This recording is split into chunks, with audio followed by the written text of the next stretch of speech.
I'm planning to create a playlist where I will be going through each of the web vulnerabilities one by one. By the end of the playlist, you will have a very good understanding of how web application penetration testing works. So let's get started. The first challenge that we're going to be solving is the brute force challenge. And if I click on DVWS security, I have the level of difficulty. Low means easy, so I'll be solving this one first. So I will select low and click on submit.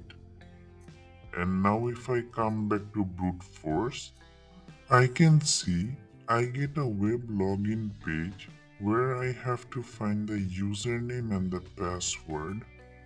Now before I carry on with the challenge, if you do not have DVWA already installed in your Kali Linux and Foxy Proxy not configured with your Firefox, I will link two videos in the description box. Please check those videos out, set up your system, and now you can follow along. Now, if you have already set up your system, you already know that the username is admin and the password is password. If I click on login, I can see the username and the password is correct, but we will act like we do not know the username and the password and try to brute force it.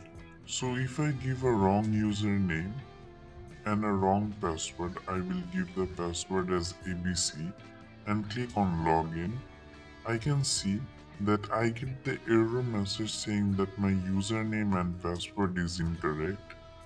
Now let's see how we can brute force this login page.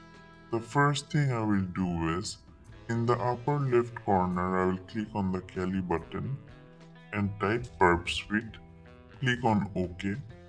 Keep temporary project in memory selected and click on next. Click use burp default selected and click on start burp. When burp suite starts, click on proxy. Under intercept, click on this button to turn the intercept on. Next, I will minimize burp suite and in my extension, I will turn the Foxy proxy on.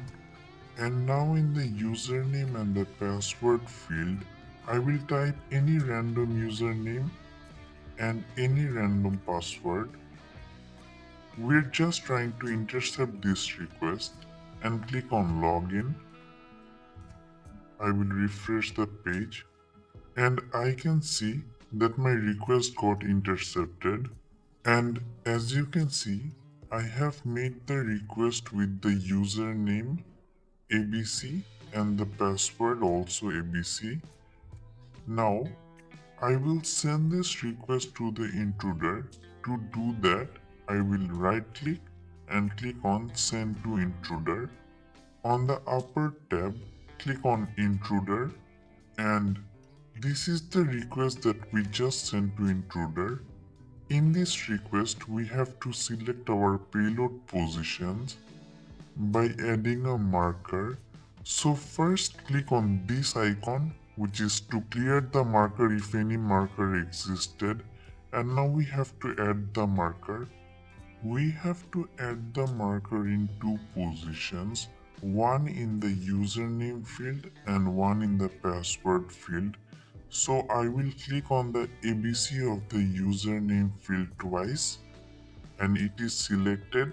Now I will click on add marker and as you can see the marker has been added in the username field. I will do the same for the password field too. So I will click twice on the ABC of the password and add the marker. Now for the attack type, I will change from sniper to cluster bomb. Cluster bomb is when all the user tries the combination of all the passwords. You will understand better when the attack starts. For now, keep cluster bomb selected. and then click on the upper tab, which is the payloads option. Under payload sets, you will see payload set. You can select one or two. Here 1 means the username field and 2 means the password field. So I will provide a list of username for the username field first. So for the payload type, I will change the simple list to runtime file. I want to provide my own list of users. So click on select file. I am in my user directory right now.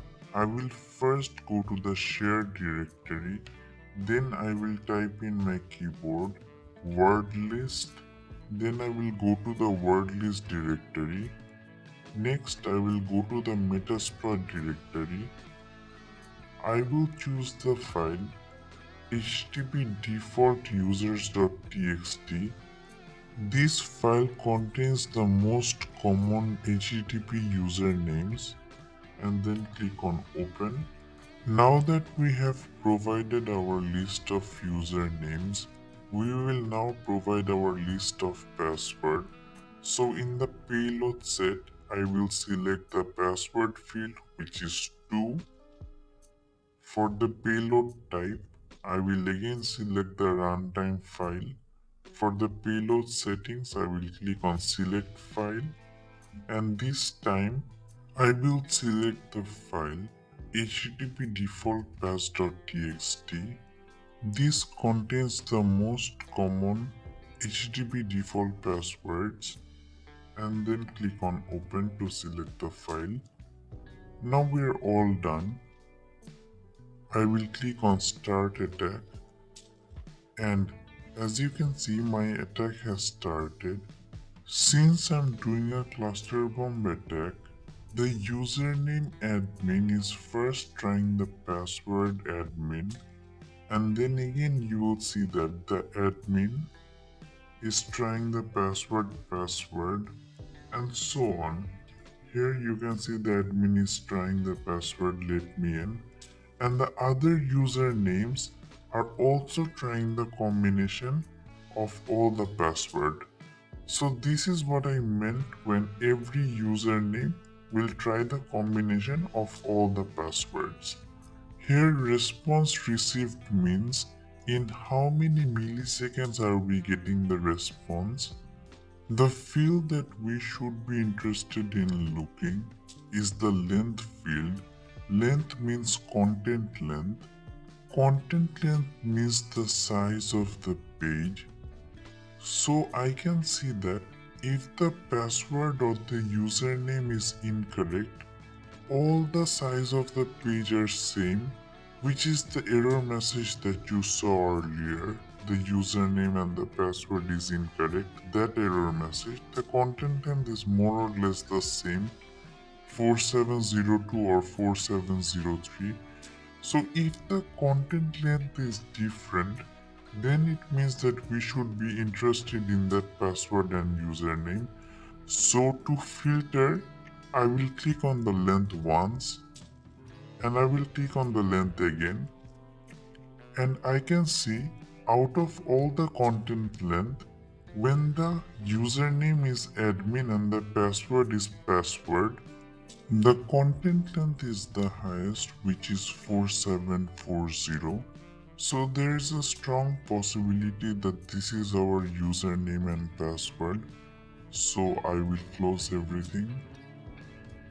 I will turn the intercept off. And if I try the username admin and the password, I can see our brute force attack is successful. So this is the easy challenge of brute force. Now we will be doing the medium challenge of brute force. So I will first click on DBWS security, select medium, click on submit, and click on brute force again. So what is the difference between the medium and the easy challenge? So if I scroll down and click on view source and check the source code out, I can see in the if else statement, If the login fails, it will sleep for 2 seconds, which means that before trying another attempt, we have to wait for 2 seconds. So this is the only difference between the medium and the easy challenge. I will do it either way so that you can understand better. So I will turn on my Foxy proxy, turn my intercept on, and give any random username and a random password. Click on login to intercept the request. I have given the username ABC and the password ABC again. I will right click and send to intruder. I will click on intruder. The process is similar to the easy challenge, but there is this only one difference. So please keep on following along and you'll understand. So as we did in the easy challenge, I will first clear the target and then in the username field, I will add a marker. In the password name field too, I will add a marker. The attack type I will change from sniper to cluster bomb, and then I will click on payloads. The payload set is one for the username. The payload type is the runtime file I will select.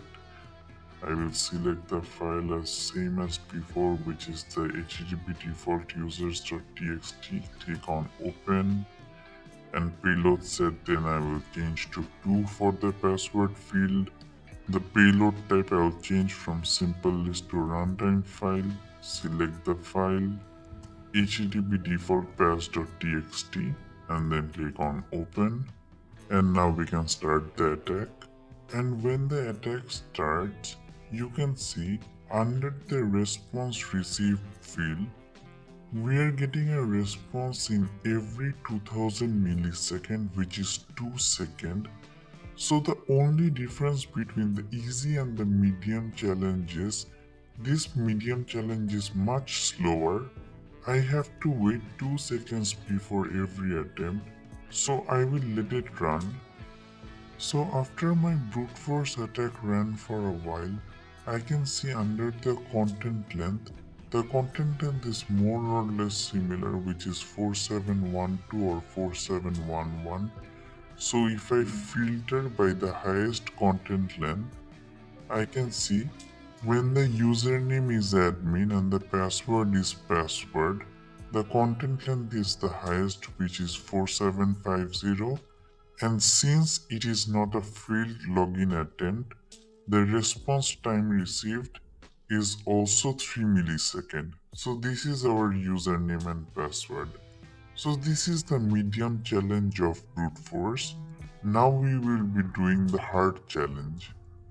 So first I will click on DBWS security, select high and click on submit. So what is the brute force hard challenge? So if I scroll down and click on the view source, I can see in the if else statement, before checking the username and the password, the web server will first check whether the anti-CSRF token is correct or not. So what is an anti-CSRF token? I will not go into details of CSRF because we have a whole section dedicated to it.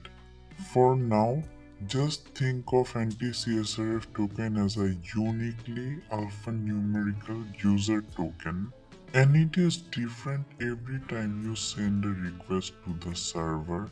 So even if your username and password matches, but the user token does not match, it will not let you log in. And if the login fails, it will randomly sleep between 0 to 3 seconds. So in order to brute force this web server, the first thing we have to do is grab the user token and send it with each request of the username and the password. I will show you in details. I'll close this.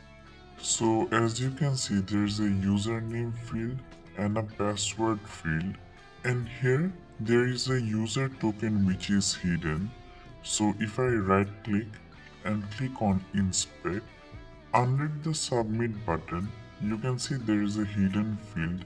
If I double click on hidden and convert it into text, I can see this is my user token.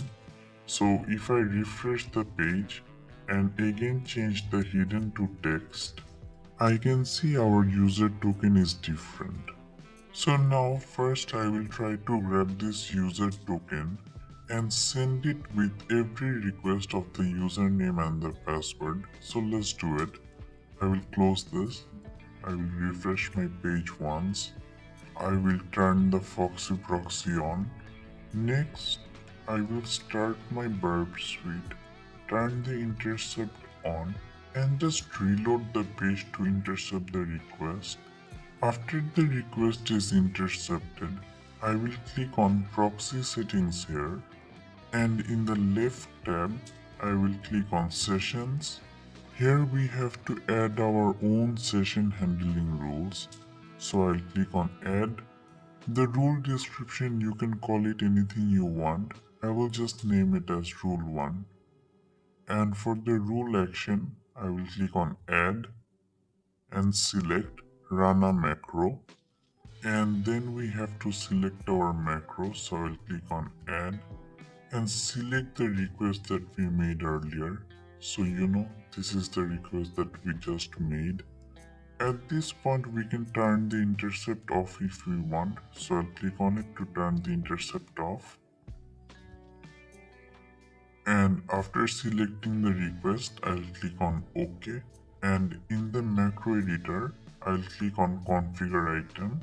And in the custom parameter location, I will click on add. And now we have to add our user token as the parameter. So in the search field, search for token, and this is our user token. So copy the name here, user token, and paste it in the parameter name. Now select the value, double click on the value, and it will automatically get selected. And click on OK, click on OK again, click on OK. And in the session handling action editor, checkmark this box which will tolerate URL mismatch, and then click on OK. And in the session handling rule editor, take on scope. Under tool scope, uncheck everything except intruder, and under URL scope, select use switch scope, and then click on OK. So the reason why we added these session handling rules is because we want to grab the user token first, and every time we are making a new request with a new username and a new password, we are going to use the token we just grabbed. So after the setting has been done, now we can start brute force. Close the settings tab, turn the intercept on, and give any random username and a random password to intercept the request. Click on login, and as you can see, we grab the request. I can see my username is ABC, my password is ABC, and this session token is generated.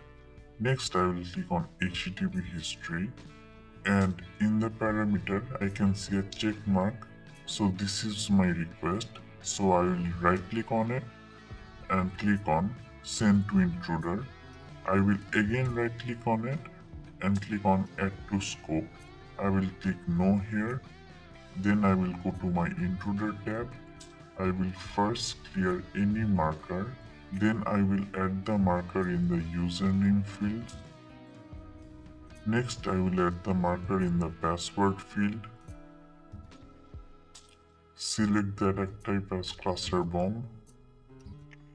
Click on payloads. Select one for payload set for the username. For the payload type, select runtime file. And I will choose the HTTP default users.txt. Next, for the password, I will again choose runtime file and select the file http for patch.txt and click on open. Next, at the settings tab here, I will uncheck this box, make unmodified baseline request, and in the grep match, I will clear everything and add my own match which would be incorrect and click on add. Now we are all done, we can start the attack. So I'll click on start attack. And after my attack has run for a while, I can see in the incorrect field, if the username or the password is incorrect, it will show 1. But if it is correct, it will show nothing. And as you can see, when the username is admin and the password is password, it shows nothing. I can also filter on the content length. So the highest content length would be my username and password. So as you can see, the content length of every username and password is 4719. But when the username is admin and the password is password, the content length is 4829. So this is how you solve the hard challenge of brute force. Next we will be solving the command injection.